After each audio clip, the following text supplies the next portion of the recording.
So my dad actually was a drummer as well, and he actually had a recording studio back in the '90s when I was growing up, when I was a youngster. So he was recording bands all the time, and so I was always kind of exposed to that at a very young age. I was watching my dad play or watch the people that he was recording in the studio.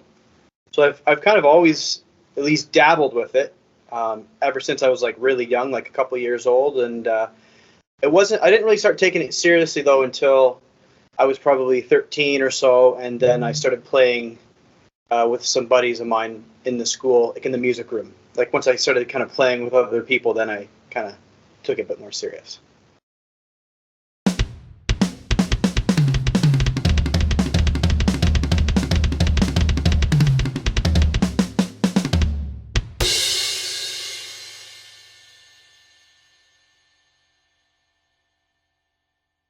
Hey everyone, welcome back to the All Music Matters in That podcast. I'm your host, Brian. Join me today, hailing from the north, it's Mike Cotton, aka Mike Cotton Drums. How you doing, brother? Great, how you doing? Not too bad. And I guess, which part of Canada are you from? So I'm from Hamilton. It's about 45 minutes from Toronto and about 45 minutes from across the border to Buffalo there. Oh, really? Actually, I actually took a trip up to Canada this year, and there's something with me. My parents actually wanted to try out, and first went to Saratoga Springs, and then we showed up right to Montreal, and came down through Toronto. So nice. What do you think of the traffic? Pretty rough, eh? Because of construction, I mean, looks like you guys got some infrastructure going on right there, so that's all good. So, that traffic, that construction's been going on for forever, so I don't know. I mean, when I was in Toronto too, I just heard like a whole cacophony of horns just going off, people just being pissed off and everything too. You would have thought a wedding was happening. Yeah, it's constantly just like that. It's a pretty chaotic spot for sure. Yeah. Where I am is more of like a medium kind of size city, so yeah, it's a bit better. I was gonna say more like the suburbs. Yeah, exactly, total. How about yourself? Whereabouts are you there? I'm actually in Pittsburgh, PA, and oh, perfect. It was only about 3 hours to Buffalo. Then you just sneak on over to Niagara there, and then it's about 5 hours to get to Toronto because you have to, of course, go along Lake Ontario there just to get to it too. So yeah, it's in a weird spot. Yeah, I've done that drive actually to go to a few Pens games over the years. Yeah. You a big Maple Leafs guy? No, I actually like Nashville, but I like Pittsburgh too because of Crosby. Well, that's fair, yeah. But I would say Nashville always has the best logo. I would say that. It's pretty awesome, actually. Yeah, for sure. I would say the San Jose Sharks would be like number 2 on my list in terms of like logo. Yeah, it's pretty sharp. I like their color too, like the green. Like no one else does that. Like it's kind of unique, I think, right? Because yeah. So, some teams, Pittsburgh, Boston, they'll have kind of very similar color schemes sometimes. But, like no one else does that, like that green teal or whatever it's called. I think, right? Something like that. And you have Metallica too playing for them, so that's another thing. Yeah, that can't hurt, right? Yeah, I mean, hey, they did the national anthem. That was way back in 2016. Now that I think about it, so yeah, it's pretty neat actually. I like how they did like the guitar harmonies in that. At least the thing that I saw. It's pretty cool. Yeah, James and Kirk, they're gonna give you a show no matter what. So for sure. All right. So Mike, I want to welcome you to my podcast right here. The way this is gonna work is. We're just going to ask you some questions. Let's get to know you more both as the drummer, but also as the individual too. So, you ready? Sure. Yeah, thanks for having me. No worries. So, let's start off here. Let's get to know you more. So, tell us a little bit about yourself. How did you become a drummer? So, my dad actually was a drummer as well, and he actually had a recording studio back in the '90s when I was growing up, when I was a youngster. So, he was recording bands all the time, and so I was always kind of exposed to that at a very young age. Like I was watching my dad play or watch, the people that he was recording in the studio. So I've kind of always at least dabbled with it ever since I was like really young, like a couple of years old. And I didn't really start taking it seriously though until I was probably 13 or so. And then I started playing with some buddies of mine in the school, like in the music room. Like once I started kind of playing with other people, then I kind of took it a bit more serious. I see. And I guess, did you play any instruments before jumping into drums, or was it like drums were you calling right off the bat? I gravitated towards drums right right from the get-go. I thought it was the coolest. I mean, I play guitar and bass and stuff now, and I have for years and years, but drums has always been my number one for sure. Do you play guitar and bass every now and again, or are you just trying to do like a one-man band sort of thing? I do a lot of like I play a lot of guitar and stuff, and bass and stuff. Like I've played guitar and cover bands and stuff over the years as well, and wrote a lot of songs on guitar mostly and stuff. But I play all three, mostly guitar probably. Mm-hmm. I collect guitars a little bit too. I was gonna say you also collect a lot of drums too, because I was checking out YouTube channel last night. It looks like you have quite an array of drum sets. Yeah. So I mean, over the years, you just kind of end up with stuff. You find like deals on stuff, and some of the drums were my dad's old drums that he had back in the day that I had restored, like that big silver kit you probably saw, the big chrome one. That was his kit from the '80s that I had restored last year. And was that the one in the Iron Maiden Relevation? Yes, song? Yeah, the chrome one. Yeah, that one was his that he bought back. Like he bought that custom ordered in the '80s, like way back in the day, and it kind of sat around for a long time. And I took it to a guy to get restored, so it's all like brand new kind of now. So yeah, I've kind of collected a lot of gear over the years. Do tell. And I would say it was styling, as I like to say, because it did look brand new, to be honest. I think, like, boy, that must have been a pretty penny they had to buy in order to get that thing, too. Yeah, he must have spent tons back in the day, but yeah. Nowadays, to get that kit would be quite a, there's so many drums, right? It's like a lot of toms, a lot of bass drums. It was the 80s, right? Big everything. Everything was big and lots of it. Everything was big in the 80s, so... But I guess talk about this set right here. Is this the one you've been rolling with for a good while, as well as in your groups? So this kit actually, I'm at my home setup. This is where I like record quite a few videos and stuff, and I teach like lessons online and stuff. So this is actually the kit that I use for a lot of that. And I always wanted an acrylic kit, like a see-through kit, and I found these ones like secondhand, and I was like, should I get it? I was like, I gotta get it. So I kind of just impulse bought it, and I like them. They're really cool, actually. So this is the one I use for teaching, and I filmed some videos on it and stuff. Were you always a drum teacher, or did you kind of jump into it like after university, stuff like that? I taught drums for a long time in my 20s, most of my 20s. I stopped. I moved to England in 2015, and then came back to Canada in 2017, and then I was working like a day job, an office job for a few years. So I've actually just kind of got back into it in the last little bit after about a five-year break from teaching. So that's took a bit cool. of a break, did the day job thing, and for a bit. And, yeah. You say you work in a theater? Pardon? I was gonna say, what's your day job? I thought you said you worked in a theater as like an office sort of space. I used to work in like in real estate, like in the admin side of real estate. I see. Okay. Sorry, I misheard you right there. That's okay. But I guess what brand are your guitars? I guess do you normally like to buy ones that are like the same brand, or you try to like branch out every now and again? Pretty much all the same brand, to be honest. I have a couple Gibson Flying V's. It's like my favorite model of guitars. So I have like 3 of those. I have a couple other Flying V's that are like different kind of knockoff brands of various things, but the Flying V is like my shape for guitar. So I have like 6 of them. 6 Flying V's, I think. That's pretty cool.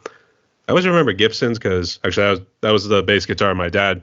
He would have those sorts of brands. Don't know about Flying V, but is Flying V kind of a newer sort of style that Gibson's doing? I think the first one was like I think it was 1958. They put out the Carina Flying V and Explorer, and then it kind of wasn't cool at the time because it was like kind of futuristic, and then it kind of came back. I want to say they became kind of cool again in the 80s, I think, and I think they've been kind of ever since. Like the Flying V's always been around, and then other brands have made like copies of that, right? Like the Jackson Flying V's and the Dean Flying V's and all that. They've kind of made their own. So now it's all different brands making it, but I think Gibson was the first way back 50s there. That was ahead of its time, to say the least. So totally, yeah. So much so that it wasn't even like well received at the time. I don't think, like, it was like, that's kind of weird, and then it kind of had like a bit of a renaissance back in the 80s, I think. That's pretty cool. But I guess first off, have you ever played on electric drum sets before, or is that guy like Mike before teaching? Yeah, so I actually have. I've had a few electronic kits over the years. I have kind of a hybrid set. It's over there actually. So if I want to, it's like acoustic drums that I've put silent heads on, but with triggers, and it's going into like an electronic module. So it feels like a real drum set, but it's electric. So when I make noise, I can make noise anytime I want, pretty much, because it's quiet. I love them for that. They're great. I was thinking that hybrid set was the one used in that Black Sabbath Into the Void. That one looked like a hybrid set, which I think was green. I think it was. Oh no, that's my Yamaha kit. So that one is that kit was that was set up at. So I don't know if you watched too many of the videos, but we do the YouTube channel Blackbridge Sound. It's about home recording and stuff. So that's at that studio. That's a regular kit. The hybrid kit. I don't know if you saw any of the. I've done a few covers with it. It's like white. Probably how I did like a rainbow cover on there with that kit. But I'll tell you, I only saw a couple. I had to study real quick last night, to be honest. So yeah, no, it's all good. All good. All right. But I guess you mentioned about that Black Sound studio. I guess talk about that a little bit. Is that your project, or is that somebody else's and you're just tagging along? So the Blackbridge Sound thing is me and my buddy Jarrett, a longtime best buddy, actually the first guy I really kind of played with back in the school music room when we were 13. But he's a guitar player, and we both just kind of collected gear over the years.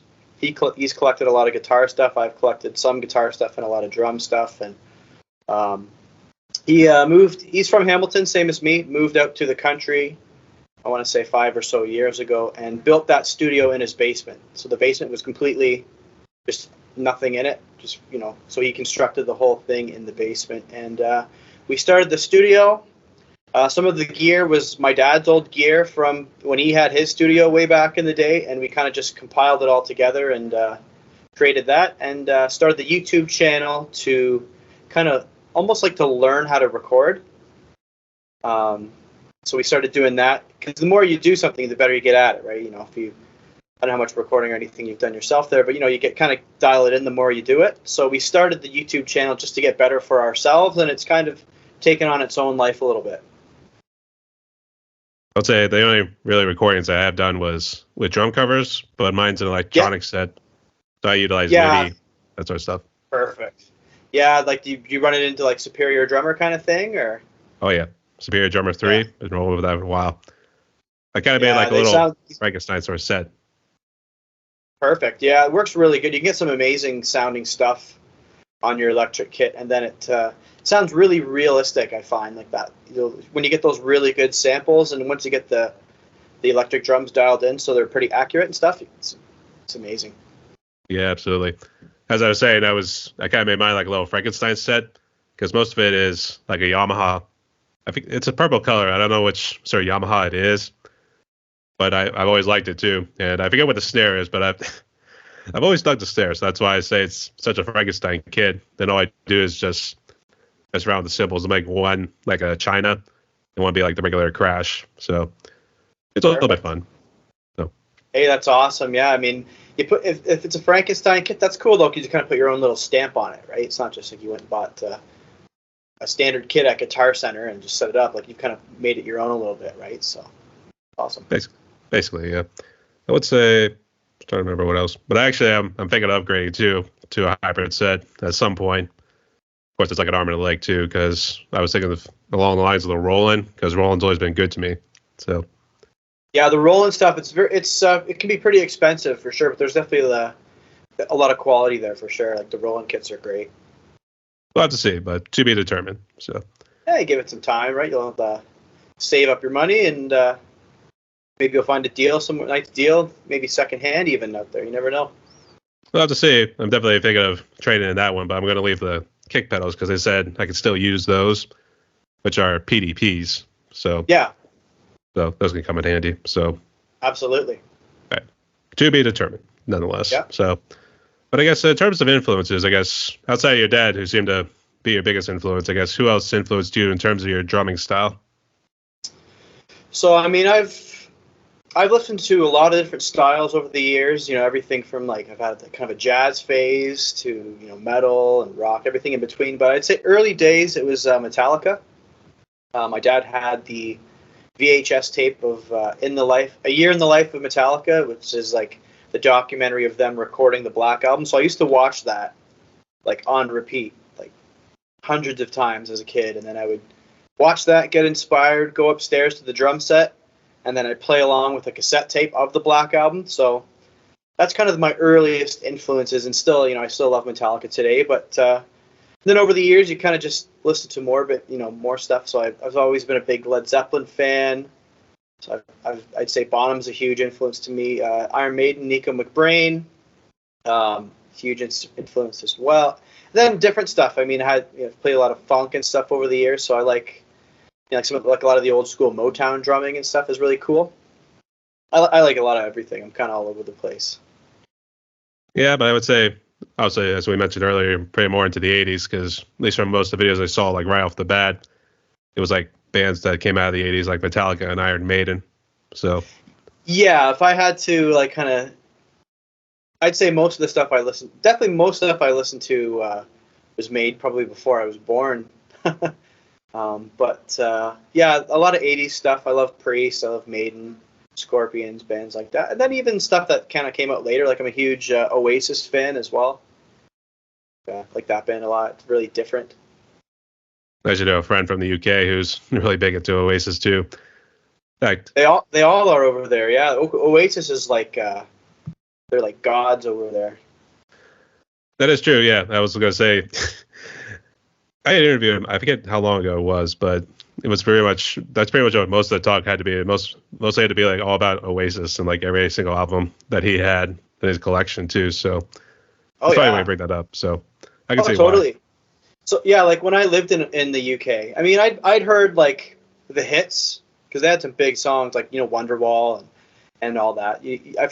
Being from Canada, I've heard the hits. I know the main songs, but I wouldn't say it was like I didn't knew a lot about them. But then when I went to the UK and I would watch like television or look in the newspaper or whatever, like in terms of like celebrity status, the two brothers Liam and Noel Gallagher, they're probably like over there, at least in popularity, they're probably comparable to like Kardashians or something here in North America, like that status of celebrity. I'm like, what? This is like a rock band that doesn't even exist anymore, right? Like, and then they're as popular as like the Kardashians or I don't know, name that superstar. I don't know what the big. Kardashians are probably like a bit old school. I'm like not too dialed in with who the big celebrities are now, but that kind of size, that big size of superstar. I think they're still overshadowed by the likes of the Rolling Stones, who still rocking in their 80s, and maybe even Ozzy Osbourne too. Oh yeah, like all those, like the Stones, you kind of see a lot of them over there for sure. But I just remember thinking that Oasis, like these guys are that popular over here, and they're like, yeah, cool. Yeah, that's pretty cool. Actually, one last thing, I was in Venice, and we actually stumbled into a Hard Rock Cafe. I think it was a bass guitar. I have to look up my picture again, but it was something from Oasis, and I sent it to that person we were talking about earlier. His name's Isaac, by the way. Was real big into Oasis, so. Shout out to Isaac Drums, by the way. So that's all good. Shout out Isaac. Isaac. Yeah. All right. It's all good. Actually, when you were in the UK, I guess, where'd you live at? Were you close to London? Yeah, I was in Guildford, which is in Surrey. It's about 40 minutes southwest of London by train. So I used to go into London quite a bit. Got a good number of friends out of London, and also from the UK too. I've interviewed a good number of people out of the UK already. Awesome. Yeah, there's lots of musicians over there, like tons. Do tell. Tons. That's all good. And for this next question right here, what is it that you love most about drumming? Well, that's a good question. I've never been asked that before. What do I love? It seemed like it was like given to you from like when you were just a little kid too, and your dad seemed to influence you as well. So. Yeah, I've done it for so long that it's like back when I was starting, I remember just thinking this was the coolest thing ever. And I still kind of feel like that a lot of the time now. Like sometimes, I've been at it for a long time, so it's like sometimes you maybe not in the best mood necessarily, but even a lot of times when I play drums, I just feel like I could be in a bad mood, like in regular life, whatever, and I come down and play drums, and it's like a release of I just feel better. I don't know. It's just part of my routine. I just love it. I still like I can still listen to like Led Zeppelin today and be like, that sounds so awesome. Like just the feel of like how he played and stuff, how Bonham played, and I still feel like that today. So I'd say I don't know. I like it all. Yeah, I can see why. Though I would say maybe don't do like extremely complicated songs if you're in a bad mood too, because I think the experience I learned was if you do that, then it just continues to sour your mood if you screw up on something or you lose a stick, like it goes flying somewhere. So. Oh yeah. Yeah, if you're frustrated, it can be the worst thing if you're trying to, work on something and improve it, and then it's like, you're already in a bad mood in the first place. Yeah. Like anything, you have better days than others, right? Yeah. Actually, another friend of mine, he always posts like, it's kind of like those little takes you sort of do, we call them bloopers in this case, because like he's trying to play the song and then he just screws up one little bit. Maybe he's like off time or something like that. And then he just has to pause the song and be like, oh, take 22 or something like that. So yeah, you just start again the next day, or start again, take a break, have a cup of tea, start again, right? Absolutely. Sometimes stepping away too, I think is probably the biggest thing you could do. So totally. All right. So let's see. I guess we can go ahead and jump into COVID, then we'll jump into your YouTube channel afterwards. So I guess sure. How bad did COVID impact you? So COVID for me, I did pretty well because I wasn't really playing too much at that point in time. Like I wasn't gigging a lot at that time. It's kind of when I started working the day job for a few years. That's when COVID happened. So in terms of that, like the music side of things, it honestly didn't really affect it all that much because I was kind of I took a bit of time off, I guess, from that. But I remember like playing a lot in COVID because I was home all the time. I remember playing a lot here in the basement, and I kind of like rediscovered my passion for drumming in a weird way. Like I never stopped drumming, but I definitely played less. So with having more time during COVID, I had more time to like go on the internet and watch videos of drummers and kind of get inspired. I was playing a lot more drums, and so I think for me, COVID kind of affected me in a positive way, which I know for a lot of people that maybe that was a different experience for them. Maybe that was kind of a negative thing. For me, it kind of was positive because I had more time to get in and I just kind of really got going with a lot more drumming just because I had more time. A whole lot more. Yeah, I'd say COVID definitely gave you a lot more free time in a way, I guess, if you weren't doing much like after work. And, Total. Yeah, like for sure. Like, and then once everything opened back up, then I started getting back out and doing a lot more gigs and stuff. And it's all ramped up to just how it is now, where I'm pretty busy all the time playing and stuff. Yeah, he goes from one job to the next job. That sort of thing. So yeah, playing in a few different bands and all that stuff. Right. Did you have any brushes with COVID? I guess was it real brief? Anything like that? I had COVID twice actually. I had COVID, I want to say like 6 months ago. And that time wasn't bad. I'm no expert in that kind of thing. I guess no expert in like the science of it all, but I guess now it's kind of, because it's been passed around so much, like COVID itself is kind of a lot weaker than I think. Maybe I'm wrong. I don't know. But so when I had it this last time 6 months ago, I didn't find it was that bad. I was sick for about a day, and then I was better. And then I had it the first time, like, I want to say 2022. And I was in bed for a couple days, but it wasn't terrible. How about yourself? Did you have COVID? I don't know if I'm getting it now or something, or otherwise people are infecting me with something else, to be honest. You got some of those people who end up coughing, that sort of thing. Even though I have been good, it's been kind of like a little bit of a runny nose and the occasional cough. Oh, But I did actually get it big in Nashville was when me and my parents went to Nashville. That was the first time I got it. Because like from like 2020 to like up until that point, we pretty much played it safe. We did travel a little bit, but I mean we've really played it safe. I mean we really made sure not to do anything out of the ordinary that could get us sick. So, yeah. but unfortunately, when you're bar hopping on Broadway in Nashville, so you eventually get it. It started with my dad, then I got it. Had to go on Paxlovid for a couple of days there.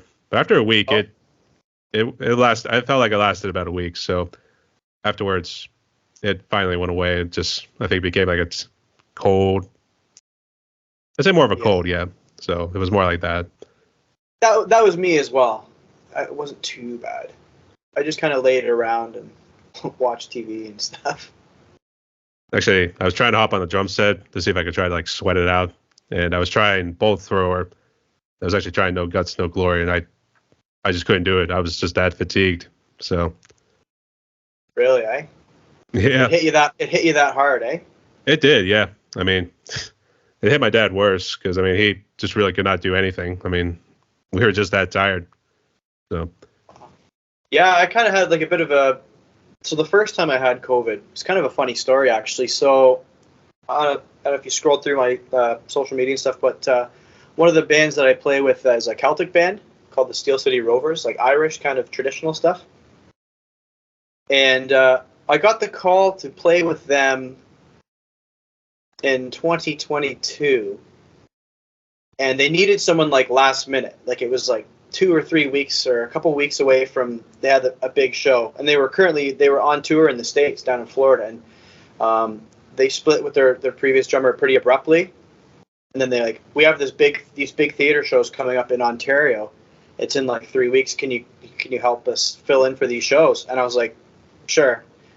Sometimes that's how it is with gigs and stuff. You get sometimes you get months and months to prepare and lots of time.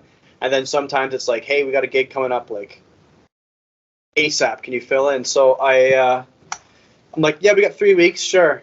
I'll learn this stuff really fast and help you guys out there. And then I got COVID in that 3 week span. So I was like, oh, geez, it just add to the stress level, right? there's one thing after another, or it's like no good deed goes unpunished. So Total. Yeah, like of all the times for me to get COVID, because I kind of got it late. Like the whole pandemic started in 2020, and I never got it until like it would have been like April of 2022, I think. So it was like kind of a weird story. And then of course it happens right when I'm like filling in with this band. Like, it's the way it goes sometimes, right? unfortunately, so I guess were you able to do the show, or did you have to back out?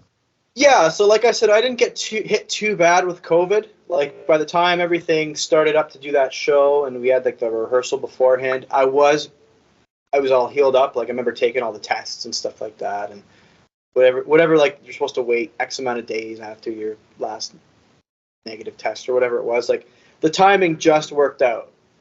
Yeah, so I was able to do the show. It's just it added another bit of stress because it was already kind of a stressful situation a little bit because it was such a last minute thing, and also that was a particularly bizarre show because they were doing the first show I did with them was with like these like dancers, so like tap dancers and Highland dancing, all that. It was like this choreographed show, so it was even like a different show than than they normally do because there were the dancers involved. It was pretty high stress time actually. Now the old fashioned Irish tap dancing or whatever you want to call it too. I do remember seeing that back in high school. Yeah, it's kind of a cool thing. Like I mean, I couldn't do it. I'm not. I have definitely 2 left feet on the dancing side of things. But it was cool to see like how it all worked and the rhythm behind it. It was kind of cool. Like as a drummer, I thought it was neat, like watching how they kind of react to the music and then they dance with the rhythm. It was neat. It was a cool experience. That's pretty good. And good to see you are doing well, bud. It's good to have you along for the journey here. Thank you. So let's go to YouTube. Then we'll jump into, I guess, any other bands you've been a part of. So for YouTube, did you start this during COVID, or has this been something you've been kind of on and off on? Yeah, so my channel, I mean, I've had a YouTube channel since probably 2007. Probably uploaded like the first video like way back in the day. But I never really like uploaded things like regularly. Like if you go way back to the beginning of the channel, it'd be like one video and then like 3 years later another video. Like it wasn't until I'm trying to think when I would have started getting back and posting things regularly. Probably just before COVID started, I want to think. Like right around the time COVID started, that's when like when we got the studio going in the Blackbridge Sound Studio, and then I got like the setup here. Because some of my drum videos are from there, and some of the videos are from here. So I think it was around like when COVID started that it really started. So it's only been a few years, I'd say, 3 or 4 years since I've been posting regularly on YouTube and social media and all that.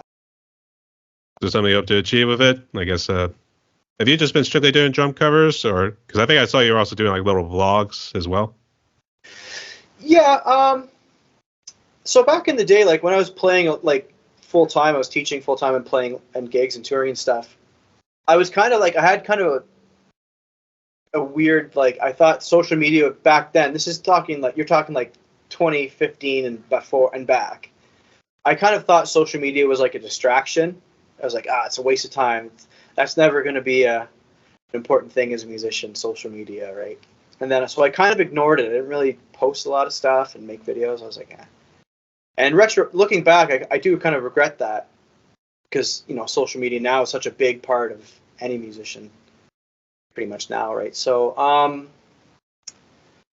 in terms of what to achieve from it, I just I like the creativity of it. I mean, I like it's just part of my routine now. I enjoy learning a song, and some covers I will do it kind of close to the original, and then some I'll totally put my own spin on it. So I kind of like that creative. It's another creative thing I just like doing and all that. And I've done a few vlogs. I would like to do more of that for sure. It's just I'll do that like when I have something going on. Like I think the last vlog I did was Disney. We went to Disney. A few things like that, or kind of doing that thing. I have a few vlogs that I have to edit still too. Is that Disney World? Did you go the one down in Florida? This year we've done both actually. So I went to Florida and earlier this year, and then just got back a couple weeks ago from the California one. Okay, I was gonna say I don't think Canada has their own Disneyland just yet. So no, I don't think we'll ever get one.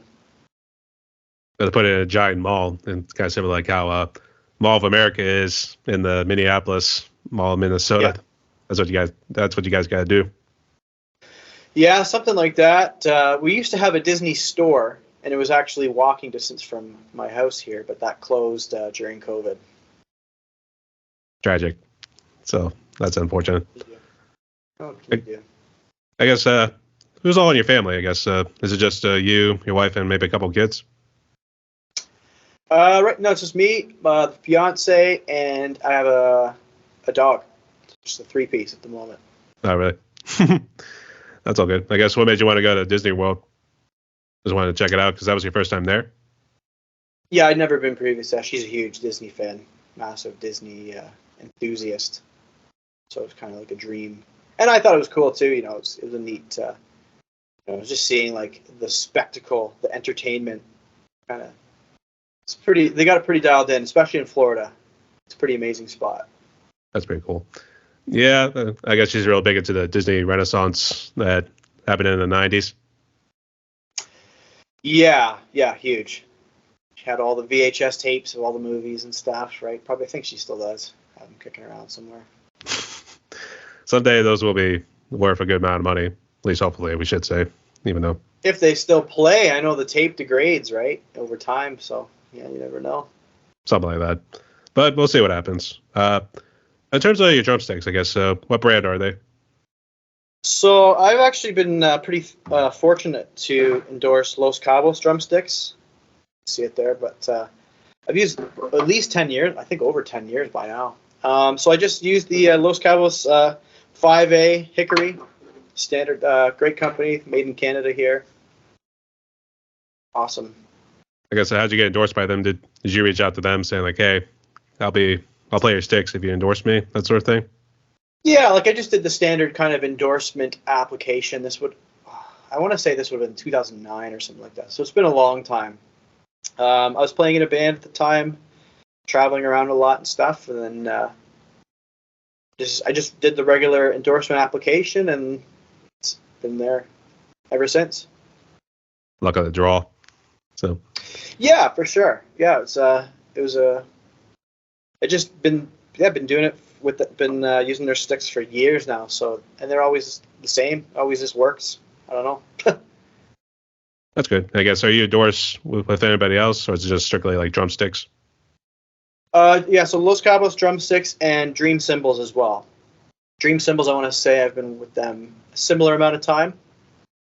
Yeah, so just those two. That's good. Congratulations there, mate. Thank you. Yeah, it's been good. So I know you mentioned about some of the bands you have been a part of. This one was the Celtic group, but I guess, how many bands have you been a part of? Oh, over the years or right now? Let's do the last decade. Let's do it that way, because it seems like you had it there for a minute, and then COVID kind of interrupted it, and then now you're picking it back up. So how about the last decade? Yeah, so right now, it's the Celtic band, the Steel City Rovers, which is like Irish kind of traditional music, really cool. I have I play in an Iron Maiden tribute band, which is a lot of fun. Huge Iron Maiden fan, so we have that just for the sake of just being nerds. We don't play a ton, but when we do, it's a lot of fun. I play in a cover band. It's called Jack Sith, with a couple other guys here locally in town, in Hamilton. Really good musicians, John Mamone and Kelly Karaluk. So it's kind of like a 3-piece, just covers and stuff. That's what I got going on at the moment. I got a couple gigs coming up I can't really talk about in April. So I gotta keep the lid shut on that one. And then over the years I've done different gigs. I mean, I played in a band here called Moxie, which was a big band in the 70s, and played in metal bands over the years and stuff. I played in a band called Castle from California. We did a lot of touring throughout Europe and stuff. Yeah, bunch of different things over the years. A lot of fill-ins, a lot of playing with different session gigs and stuff. That's pretty cool. I guess that Castle sounds familiar. I guess, what was that band, Castle? So Castle, it was a thing. It was they sound kind of like doom metal-y kind of. So kind of like old school Black Sabbath. The band was a 3-piece, so it's female singer, bass player, and then a guitar player, and it was really cool. Like really just like kind of loud and heavy, almost like old school Sabbath with a female singer. It was really cool band. I was trying to remember if I heard anything about it. I think I heard in a couple of interviews.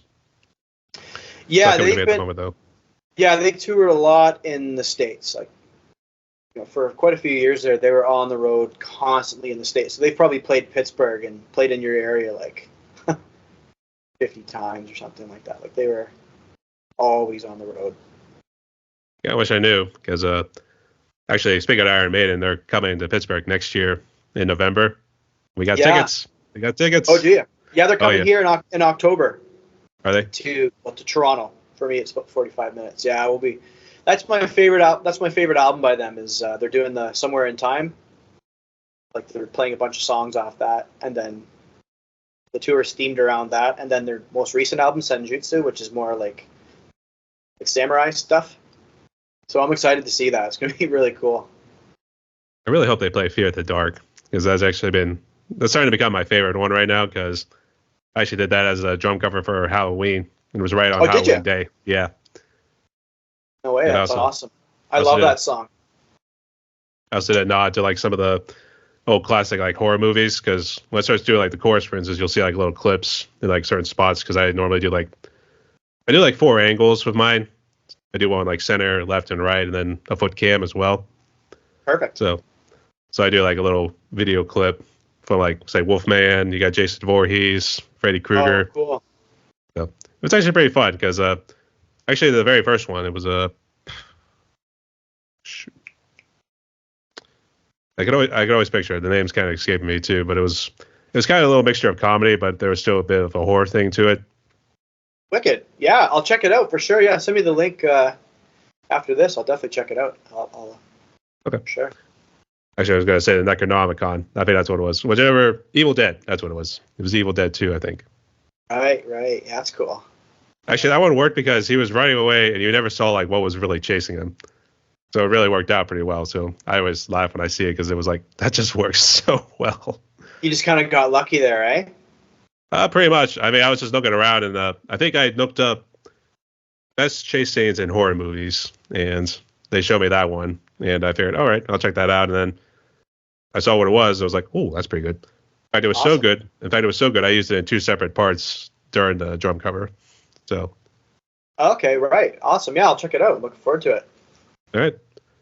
So we got that. Talk about the gear you use when you do your drum covers. Okay. Do you mean like the drums themselves or like the recording side of it? I guess in terms of microphones, cameras, and then do you use an audio interface to bring it all together into a DAW?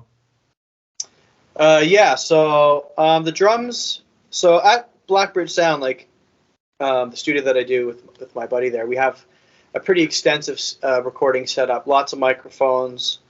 And that's a channel that's based on home recording. So we've like tried different miking techniques where, we'll try everything like close miking everything. We've done like a Glyn Johns style. Glyn Johns the guy that recorded Zeppelin back in the day. So we've like tried his mic technique where it's only like 3 microphones. We tried different kind of setups with all that. And just using mics that we've collected over the years. So that's the setup out there. So if you see any of the videos and it says Blackbird Sound in it, that was recorded at like our kind of more proper studio. But here in the basement, I have kind of a different setup here. So I have a mic here, and a mic above. So it kind of captures like a wide, and I have this mic panned hard right and this one panned hard left. And then this one, most of what you're getting is from this microphone. So it's kind of pretty good sound. So if you see a lot of my newer covers, like the Oasis one, that's recorded with that. And then I have microphones on the kicks. So yeah, it's pretty balanced, really good sound, pretty easy to do. But I've recorded stuff with all different setups. Like some of my older videos, I recorded with just the Yamaha EAD10. And that sounds really good as well for what it is, just a simple. And that's what I have here. That's actually what you're hearing my voice from, and I use it for teaching. I've done some of my videos. If you go back, there's some of me on the white kit, and that's the kit that's the hybrid kit I was mentioning earlier. So it's like kind of like electronic drums, and I have that going into MIDI into the computer. I'm not using Superior Drummer. I'm just using the stock drum sounds that are in Logic, but they sound really good too. If you look back, I did a rainbow cover with that setup Since You've Been Gone, if you wanted to check it out. And then I use real cymbals. So the drums are like electronic, like MIDI, like similar to what you're using your setup, and then I just use real cymbals with 2 overhead mics above it.